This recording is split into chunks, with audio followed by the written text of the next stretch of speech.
I can give you examples if you want. I think it would probably stay here for really long. Francis, hello. Hello. Welcome to Dubai. Merci, thank you. I'm going to try to introduce you before I challenge you to do so. Okay, Okay, all right. so 2021, Okay. you were named Perfume Creation Director at Dior Parfums. You are a graduate of the International Perfume Institute of Versailles. Mm-hmm. You've composed Le Mal by Jean-Paul Gaultier. That I think needs no introduction. At only 25, that's what surprised me the most. You created two of the exceptional fragrances from La Collection Privée, which is Cologne Blanche and Eau Noire. Mm-hmm. A remarkable path in what seems to be the haute couture of perfumery. But on a personal note, who is Francis? Oh, who am I? I would say that I'm a perfumer who accidentally became a perfumer. How so? I think I was not meant to become a perfumer because I wanted to do so many things before. And basically by failing too many things I wanted to do, but always standing up again and thinking that I would love doing something that would be a passion, and to develop that passion, I always stood up to find that passion. And at some point, even though it was very early when I decided to become a perfumer, I found my way, but it was not meant to be that way, I think. Interesting. I have several questions for you, but one of the questions I'd like to start with is essentially the role of perfumery in our lives. Mm-hmm. Would you say that perfumery as fashion can be is the epitome of coquetry? I went back to I had a question ahead, but I went back to the dictionary to see what coquetry means. I'm not so sure that fashion, first of all, is coquetry. Fashion is very important because it says a lot about who we are, who as an individual, but also who as a society. Yeah, because that's how you're perceived as well by Yes. people. So I think coquetry to me, maybe because I'm French, I see it as something... Like a treat? I see it as not so serious. Okay. I'm not saying that fashion should be taken super seriously because at the end of it, it's clothing in a way. But I think that coquetry is a bit too, if I may say so, it's a bit too serious. It's not so serious enough. Okay. C'est un petit peu, how can I say it? Yeah, c'est un peu léger. Pour la parfumerie. Pour la parfumerie in French. Yeah, I would say it's a bit léger. Perfumery is a reflection of the time. You know, perfumes nowadays, you mentioned Le Mal when I was 25, so it's like 30 years ago, basically. It was literally 30 years ago now. The way we do perfume now, even if we think about male perfume, they are even sweeter and they are fat. They are like greasy, fatty, like they're more generous. Milky. Le Mal was, in terms of strength, it's one of the imbettable strengths ever. But it's the same way we eat more fat and more sweet and sugary. So the fact that perfumes nowadays, even for women or men, are even more sweeter and even like... So what would you call it? Is extravagance? No, it's like a reflection of what we eat. Right. It's a reflection of our time. So I won't say it's a coquetry at all. I say it's just another way to look at the society. In a house with such a strong visual universe, like the House of Dior, where fashion is and has been extremely dramatic, where legacy is centric, there's also a lot of references. How does one translate all that world and all the alphabet in sensory experiences through sense? I'm not so sure if Dior is eccentric, in a way, because Dior is Dior. And there is something bold within Dior. There is something, bold. Dior is bold, because Dior has always been bold since the beginning. People were demonstrating in the streets because of the length of the dress, which, when you think about it today, it's wild. It's totally wild. So I think this is, being bold and being, in a way, a bit extravagant, it's being Dior. Now, how do you encapsulate that into How do you be Dior then with a scent? To me, a Dior scent has to be bold. Okay. You have the Bois Talisman here, and since I joined the house, every single fragrance I try, I release. I make sure that the strength and the sillage, as we say in French, the sillage must be strong and bold and noticeable. If you wear Dior, you have to be noticeable. You have to be noticed. It's very important to me. Do you think to be bold is to be surprised? Do you make Not these scents with necessarily. the intent of surprising? Not necessarily. You don't have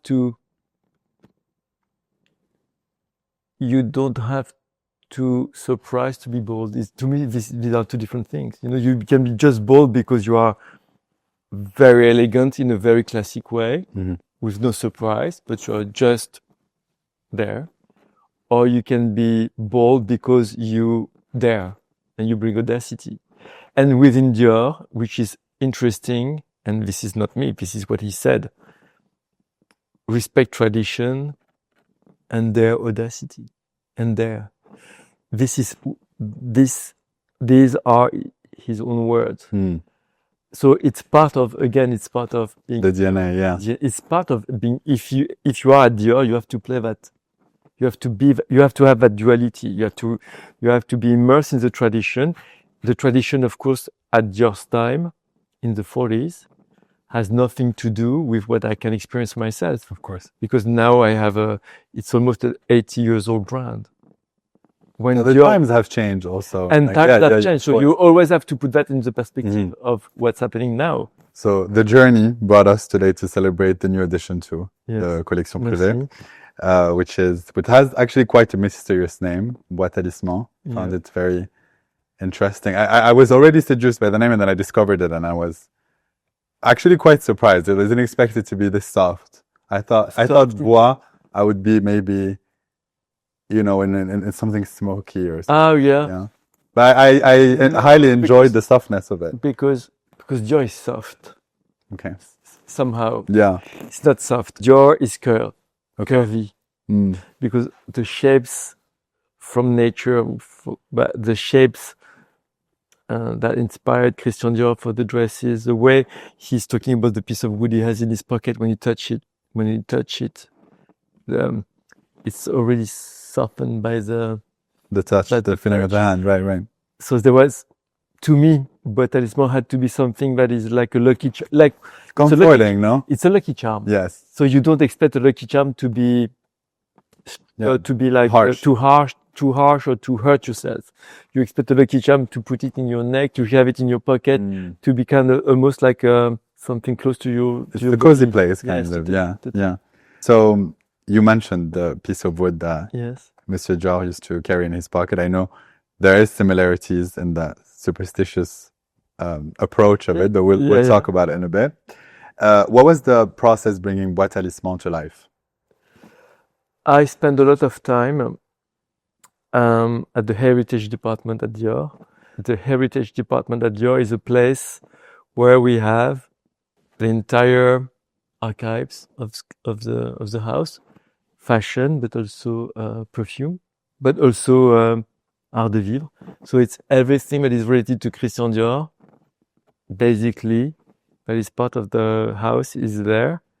We have like themes, and we have audio recordings, we have video recordings, and there are very few, obviously, because Christian Dior lived 10 years as a designer, and at the time, it was not like today. Brand content, as we say today, is not as much. So we have very few. It's precious footage. Super precious. And I asked to have access.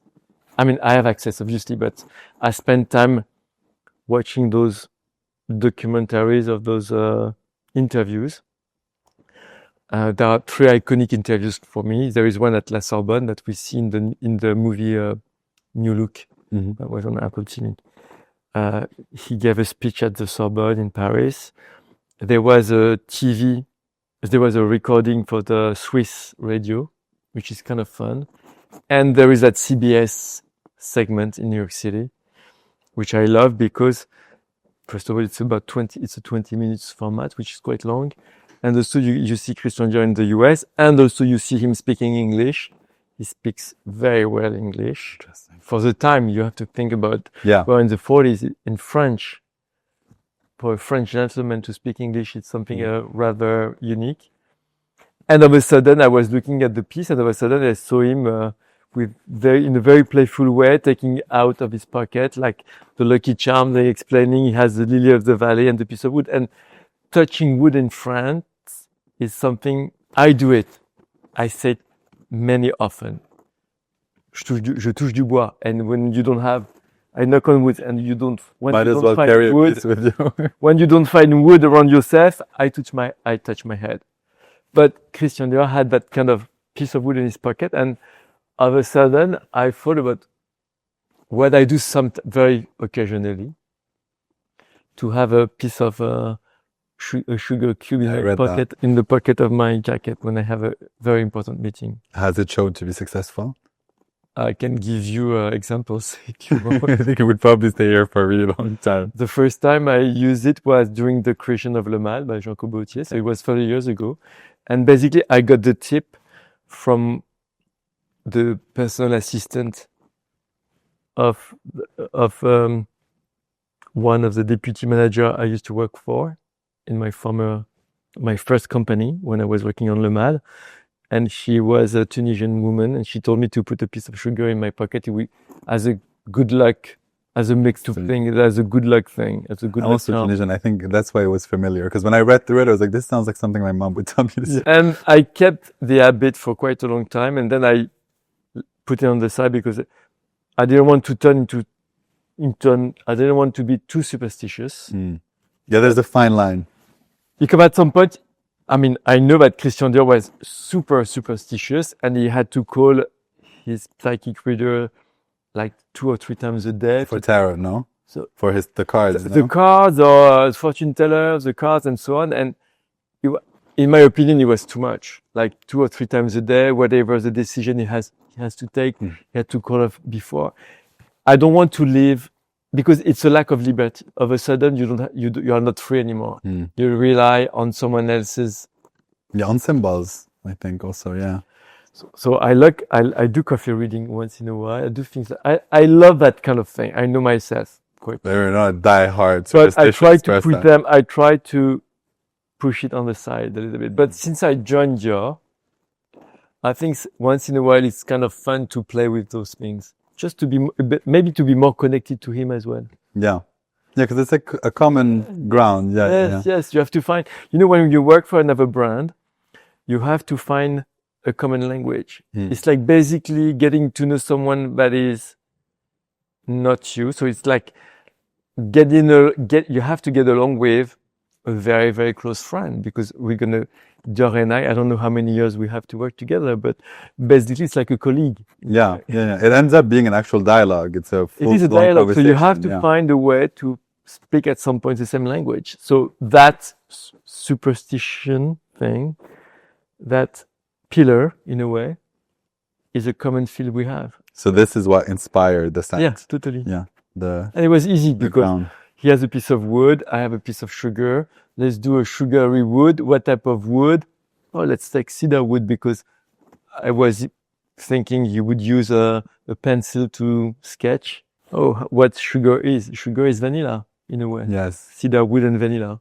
If Bois Talisman was an emotion, what would you like people to feel? What I would like people to feel if it was an emotion. Confident, maybe. Confidence.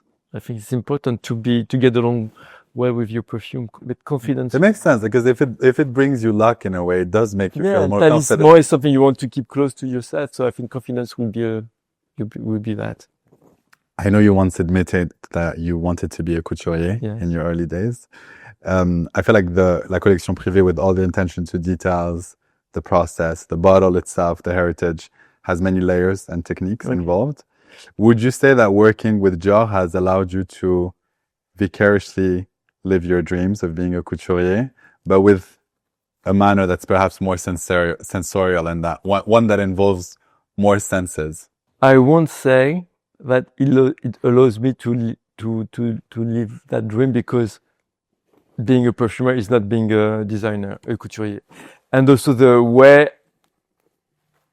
I envisioned when I was 14 years old, so 40 years ago, the way I envisioned being a couturier was by far different of what a designer has to do now. First of all, we call him now a designer, not a couturier. We call them even artistic director. Also. So I would say more like, in my mind, when I was 14 years old, it was more like the way Asdinalaya used to be. And what is asked today, but time has changed. So of course. So it's not the issue, but in a way, I believe in Mektoub.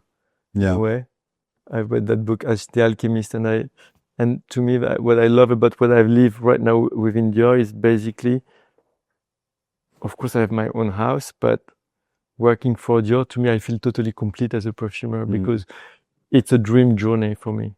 It was meant to be. I don't know. It was meant to be. I love thinking it was meant to be, but no one really knows. When you do things, you don't really know. But I love the idea that it was meant to be, and I love the idea that it was at Dior, because Dior has a very specific place in my heart for many reasons. Because as a kid, what happened in my family with Françoise working at Dior, and when I was 12, and when I understood that she was working for Christian Dior, and there are not so many people nowadays who have met Christian Dior when you think about it. Yeah, that's very true, yeah. It's insane. When we walked through the gallery in Paris at Avenue Montaigne, and she saw his desk, when it was not so long ago, it was last year when she came to Paris. We had that little tour. And she said that she recognized the desk and where it was, and she said, "Oh, there is one mistake." She said, "It's not a wooden floor, it's a carpet." And she even gave me the color of the carpet.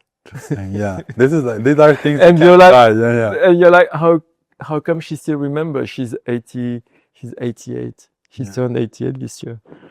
And once in a while, I'll call her to ask if she can remember things about a model, about things she has done, or dresses she has sewn, some little anecdotes.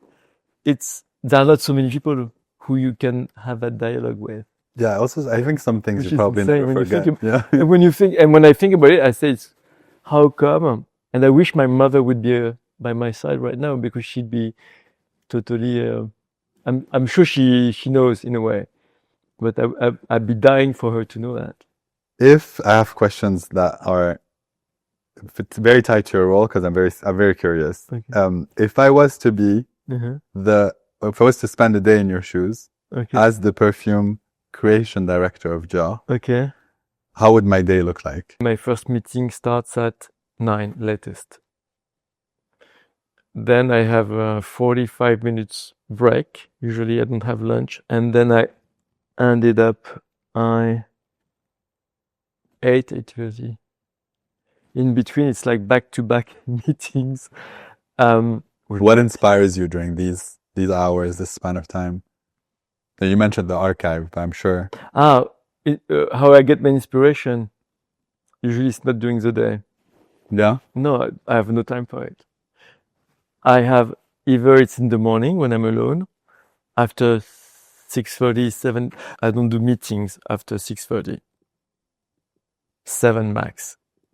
So I'm by myself again between 7 to 8:30 p.m. So I have those 2 moments for myself. And usually during the weekend, of a sudden, this is usually when I'm inspired. So I send myself emails all the time. To keep track. Yes. I don't want to take notes. It's useless. Yeah. Because I lose everything anyway. I lose the notes, the papers. So I send myself emails. So it goes directly on the cloud. If I lose my phone, at least I know. You have a backup. Yeah. A backup. You mentioned your mother, which moved me a lot, and I would like to track back a bit to your childhood. Is there a particular scent today that you tie back to childhood that reminds you of a certain time? There's not one. There are many. There are many scents. There's a smell of mimosa flower, which is related to my grandmother. I spent a lot of time with my grandma. And talking about my mom, she had many perfumes, so it's very difficult for me to. I don't recall her for one perfume because she had many. So it's not like you can go to one and my grandmother had only one perfume, so it was very simple. My mother had multiple perfumes. So I would say the smell of my childhood smell, what would it be? It would be more taste, I think. It's more about the cuisine. We're almost reaching the end of this lovely exchange. I love deep diving into your head and getting to know a bit more about you, but I have one more question. Okay. Is there a secret you'll be comfortable sharing with us before we split ways? It could be about Bois Talisman or about yourself. That's a hard question because the secret is not a secret anymore. That's also valid. Yeah, that's true. So, what secret can I share with you that is relevant and that I can share at some point? To be honest, I don't know because I don't have that many secrets that I want to share. Keep it a secret as well. It's okay. And there are not that many secrets that I want to share because usually, when I am in a way lucky enough. I don't know if it's lucky, but my position, and even more with Dior, I have to give a lot of time in interviews. So we give already a lot in a way. So there are not so many secrets anymore. I would say that the only secret is, and I not so long ago, I asked a journalist not to talk about my private life because I believe that, and that's a secret maybe I can share. I believe that to have a balanced life and to be successful in the professional life as a professional, you also have to have a private life which is very well secured and balanced. I agree. And the reason why I would say that I am good at what I do now is also because my private life is balanced. The intensity is on both sides. It's not like professionally, it's more intense than personally. I try to make sure that they're equal at the same. I receive the same amount of joy on both sides. Not everything goes well always, of course, because we can fight even at home, or sometimes at work it's not exactly aligned with what you expect, which is life. So you have to compromise. But I believe, and this is my secret to be happy, that the both sides brings me as much as joy. With an element of mystery.